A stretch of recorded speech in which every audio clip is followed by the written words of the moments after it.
I still can't believe how WindClan just died out, mewed the small, eager kid. She had heard the story from one of the elders. How did it happen again? The red, white, and black kit meowed playfully again. Bludflam smiled. The nursery smelled of soothing mint and milk scents. She took a breath and told her kid about what happened, about ShadowClan invading WindClan and setting a rat disease into their camp, and how Two Legs set trees onto WindClan's territory, making it more like a forest. Bludflame looked up at the ceiling of the nursery. Honeysuckle was growing, filling the air with an even calmer scent. What is unbelievable, she concluded, is that it happened in less than a moon. It was like a blur. Now, do you understand, Cherry Kit? You're old enough now. Yes, Mommy, the milky-scented kit replied, kneading the ground. I'll tell you one more thing. You were born under the shade of the Volrock when your father and I went on a midnight stroll. Hey, Bludflame, I'm back, Nightblaze murmured, his mouth full of fresh kill. Wow, Daddy, where'd you get it? It's the middle of Leaf Bear. Cherry Kit pounced on the vole that Nightblaze had accidentally dropped. She sniffed at it, her mouth watering. Go, take that to the elders, her father said. I caught a falcon for all three of us to share. Cherry Kit shook with excitement. She nodded and ran towards the clearing. Her paws were crunching on the light layer of snow under her. Hey, after we eat, would you like to take a walk with me? Nightblaze asked, a warm look in his eyes. It'll be like when we were apprentices, he purred softly. Sure, she replied.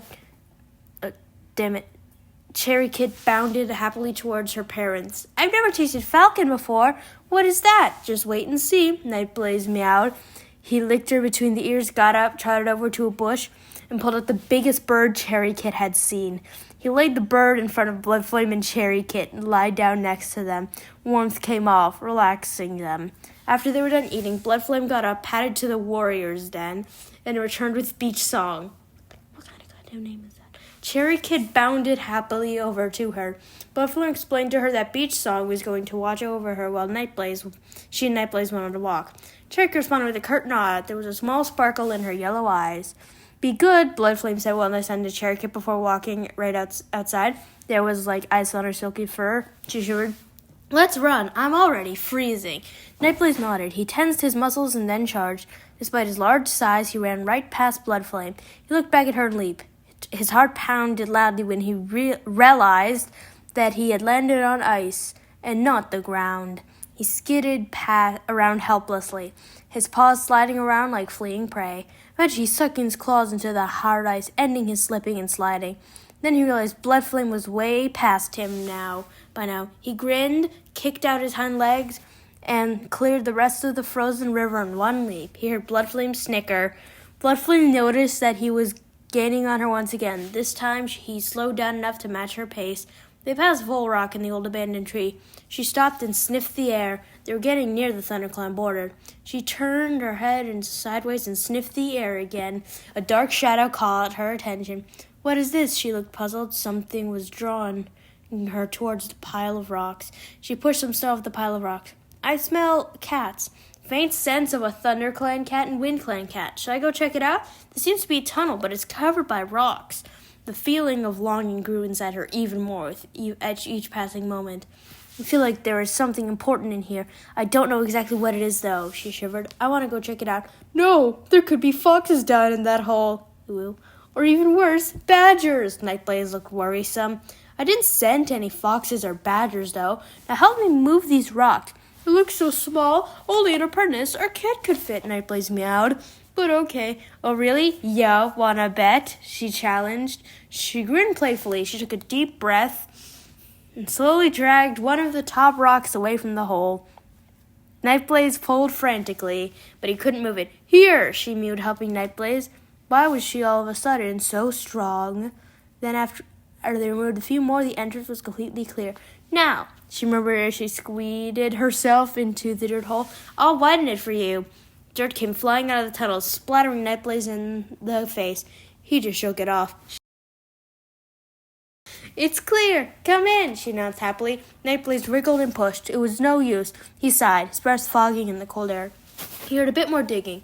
More dirt flew at him again, but this time he avoided it. With a bit more squirming, wriggling, twisting, and pushing, he was finally able to get inside. The tunnel slowly got larger. He could see dim light ahead. I can't see, he complained. Feel with your whiskers, Bludflam replied, more and more energy surging through her veins at every step. He nodded.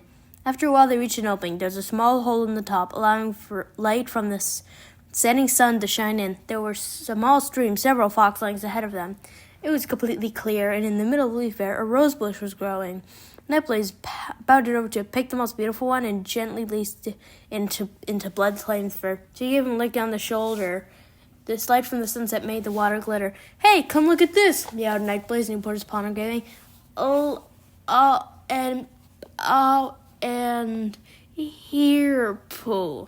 He tried to read the letters with one T, but they had a few scratch marks over them. I can't really make it out what it says. For a long moment, he stared at them very tensely. He stepped back. "Here, see if you can make out what it says." There is dirt on here as well, she concluded. She licked his paw and rubbed it over the engraving a couple of times. There we go. It says Lion Paw and Heather Paw. Lion Paw and Heather Paw. Are those cats? He turned to Bludflame and looked at her expectantly. Since the clans moved here, there's only been one Lion Paw and Heather Paw. Lion Paw is, well, Lion Blaze and ThunderClan, and Heather Paw is Heathertail. She was in WindClan before she died of the rat disease. What do you think of this? She mewed frantically. Her mind was racing. Because they know about these places. There was a strong feeling there, feeling of comfort, love, and secrets as well. Look, there's a heart next to it as well. I got it. They're in love. Well, at least they were in love. Well, he scooted closer. Then we'll engrave our names as well. He licked her cheek and purred, grabbed her paw, and traced out their names with the heart. So let's not forget our daughter. He also engraved Cherry Kit beside their names. I'm so glad we found this place. So many secrets. He buried his nose into his fur and purred softly. Bludflame got up and bounded towards the stream. She smiled. You have to check this out. It's really warm. She purred as she slowly made it towards the stream. She was in belly deep. It feels real nice, she sounded, happy as a carefree kitten New Leaf. Nightblaze enjoyed seeing her happy. He got up and leaped into the water. With one swipe of a paw, he splashed the water on her. She cuffed him over the ear playfully. Silly. When he was least expecting it, she reared up on her hind legs and landed with all of her weight on the water.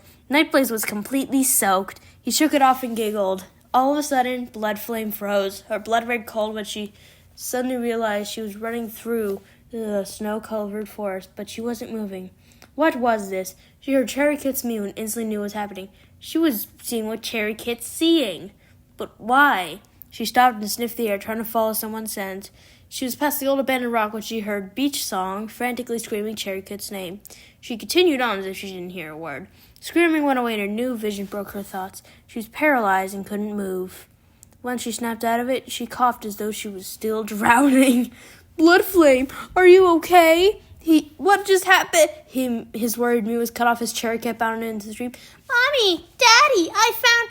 Out of nowhere, a strong current swept them all off their paws. They were heading for another tunnel. They heard Cherry Kit squeal in alarm as she was sucked under. The violent current pulling them farther. The tunnel sloped downwards slowly, and Bludflame was struggling to keep her paws on something as she was being sucked downwards. She managed to take in a deep breath before going completely under. She grabbed Cherry Kit, and then everything went black. She found herself floating over everything. Beyond her was 5 small cats, small enough to easily be apprentices, and 3 kids. Bludflame recognized Lion Blaze's and recognized Lion Blaze's apprentice easily, so the others must be Hollyleaf, Jayfeather, Breezepaw, and Breezepelt as apprentices. They were being sucked down the same tunnel as him. Nihit Blaze and Cherry Kit were. Then it hit her. She might be dead. Her vision then changed. She could see light ahead of her. She was now in a lake. She didn't even know this was another vision. With the strength left inside of her, she grabbed Cherry Kit and began swimming upwards. She was beginning to weaken more and more with any passing second. StarClan, help! A strong force interrupted her player. She thought it was Nightblaze at first, but then she realized that this cat was Sleek Ginger and White Tom. His voice was soothing and calming. Stay strong, he whispered. I will help you just to rescue Jayfeather and the others. He pulled her up onto the surface. When she hauled herself on land, she flopped over to her side and coughed up the water inside her lungs. She was lost in thought. She had heard the tale of an ancient cat named Fallen Leaves who helped cats through the tunnels before. It had been in her dreams since she was an apprentice. She never knew what it meant until now. She realized that she was not on her back. Some cat was on top of her. Fallen leaves? She murmured, her visions really blurred. Nightblaze answered, "What? Are you okay?" He seemed to be fine after the whole ordeal. "Where is Cherry Kit?" she asked, ignoring his question. He shivered. "She's in shock. I fed her some thyme and a few poppy seeds. Some ginger and white cat showed me what to give her." He looked as if he were from StarClan. "Fallen leaves," she mewed. Her sight slowly turned over. She got up only to fall back over. "Rest," he soothed. "Fallen leaves is the cat who saved." She explained everything to Nightblaze about her visions, what happened at the bottom of the lake. What when they get to the lake? Fallen Leaf's spirit then appeared in front of them, startling them. He handed them some herbs. "Eat this," he spoke with a mountain accent.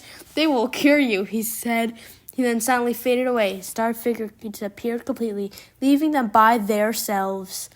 They did as Fallen Leaves told them to do. As the moon reached the center of their gazes, we must never tell any cat about this. We must keep Fallen Leaves' secret a secret. They agreed. They were starting to dry off in each other's warmth.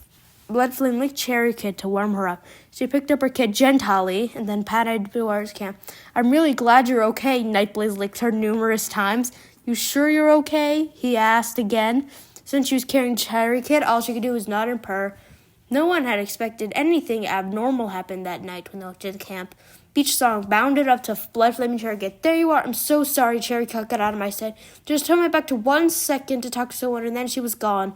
I was out looking for her, then I returned just a few minutes ago. I'm sorry, and I could see if you never trusted me." Bludflam cut her off. She handed Cherry Kid to Nightblaze. "Go with her to the nursery," she said, and then she turned to Beach Song. "It's okay," she gave her friend a sympathetic lick. "I will never lose trust in you." She then turned to the nursery. Once she was curled up to Nightblaze, all was finally peaceful.